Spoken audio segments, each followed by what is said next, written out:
ಈ ವಿಡಿಯೋದಲ್ಲಿ ಮನೆಯಲ್ಲೇ ಹೇಗೆ ಈಸಿಯಾಗಿ ಮಿನಿ ಬಿಸ್ಕೆಟ್ಸ್ನ ಮಾಡೋದು ಅಂತ ನೋಡೋಣ. ನಾನಿಲ್ಲಿ ಒಂದು ಬೌಲ್ಗೆ 100 ಗ್ರಾಮ್ ಬಟರ್, 2 ಸ್ಪೂನ್ ಬೆಲ್ಲದ ಪೌಡರ್, ಸ್ವಲ್ಪ ಉಪ್ಪು ಹಾಗೆ 1/4 ಸ್ಪೂನ್ ಬೇಕಿಂಗ್ ಪೌಡರ್ನ ಹಾಕೊಳ್ತಿದ್ದೀನಿ. ಇದನ್ನೆಲ್ಲ ಚೆನ್ನಾಗಿ ಮಿಕ್ಸ್ ಮಾಡ್ಕೊಳ್ಬೇಕು. ಮಕ್ಕಳಿಗೆ ಆದಷ್ಟು ಮನೆಯಲ್ಲೇ ಹೆಲ್ದಿಯಾಗಿ ಮಾಡಿಕೊಡಿ. ಯಾಕೆ ಅಂದರೆ ಹೊರಗಡೆ ಸಿಗೋ ಬಿಸ್ಕೆಟ್ಗಳಲ್ಲಿ ಪ್ರಿಸರ್ವೇಟಿವ್ಸ್ನ ಆ್ಯಡ್ ಮಾಡಿರೋದ್ರಿಂದ ಮಕ್ಕಳ ಆರೋಗ್ಯಕ್ಕೆ ಅಷ್ಟೊಂದು ಒಳ್ಳೆಯದಲ್ಲ. ಈಗ ಇದಕ್ಕೆ ಅರ್ಧ ಕಪ್ ಗೋಧಿ ಹಿಟ್ಟನ್ನ ಹಾಕ್ಕೊಂಡು ಚೆನ್ನಾಗಿ ಕಲಿಸ್ಕೊಳ್ತಿದ್ದೀನಿ.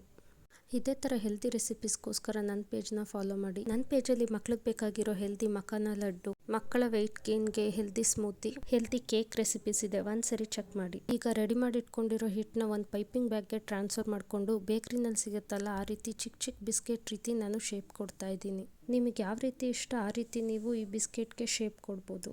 ಈಗ ನಾವು ರೆಡಿ ಮಾಡಿ ಇಟ್ಕೊಂಡಿರೋ ಈ ಬಿಸ್ಕೆಟ್ಗಳನ್ನ ಪ್ರೀ ಹೀಟೆಡ್ ಓವನಲ್ಲಿ 170 ಡಿಗ್ರಿನಲ್ಲಿ 10 ಮಿನಿಟ್ಸ್ ಬೇಕ್ ಮಾಡಿದ್ರೆ ನಿಮಗೆ ಮಿನಿ ಬಟರ್ ಬಿಸ್ಕೆಟ್ಸ್ ರೆಡಿ ಆಗುತ್ತೆ. ನಾನು ಎರಡನೇ ಬ್ಯಾಚ್ನ ಕೂಡ ಇದೇ ರೀತಿ 10 ಮಿನಿಟ್ಸ್ ಬೇಕ್ ಮಾಡಿಕೊಂಡೆ. ಮೈದಾ, ಸಕ್ಕರೆ ಹಾಗೆ ವನಸ್ಪತಿನ ಬಳಸ್ತೇನೆ ಹೇಗೆ ಈಸಿಯಾಗಿ ಬೇಕ್ರಿನಲ್ಲಿ ಸಿಗೋ ಥರ ಬಿಸ್ಕೆಟ್ನ ರೆಡಿ ಮಾಡ್ಬೋದು ಅಂತ ನೋಡಿದ್ರಲ್ಲ. ಒಂದ್ಸರಿ ಈ ಬಿಸ್ಕೆಟ್ನ ಟ್ರೈ ಮಾಡಿ, ನಿಮ್ಮ ಮಕ್ಕಳು ಕೂಡ ತುಂಬಾ ಇಷ್ಟಪಟ್ಟು ತಿಂತಾರೆ. ನನ್ನ ಮಗ ನಾನು ಎರಡನೇ ಬ್ಯಾಚ್ ಬಿಸ್ಕೆಟ್ ರೆಡಿ ಮಾಡೋ ಅಷ್ಟರಲ್ಲಿ ಮೊದಲನೇ ಬ್ಯಾಚ್ದ ಆಲ್ಮೋಸ್ಟ್ ಖಾಲಿ ಮಾಡ್ದ. ಈ ಬಿಸ್ಕೆಟ್ ತುಂಬಾ ಸಾಫ್ಟಾಗಿ ಹಾಗೆ ಟೇಸ್ಟಿಯಾಗಿರುತ್ತೆ. ಒಂದ್ಸರಿ ಮಾಡಿಕೊಟ್ರೆ ನಿಮ್ಮ ಮಕ್ಕಳು ಪದೇ ಪದೇ ಕೇಳ್ತಾರೆ. ಇದೇ ಥರ ಹೆಲ್ದಿ ರೆಸಿಪೀಸ್ಗೋಸ್ಕರ ನನ್ನ ಪೇಜ್ನ ಫಾಲೋ ಮಾಡೋದನ್ನ ಮರಿಬೇಡಿ.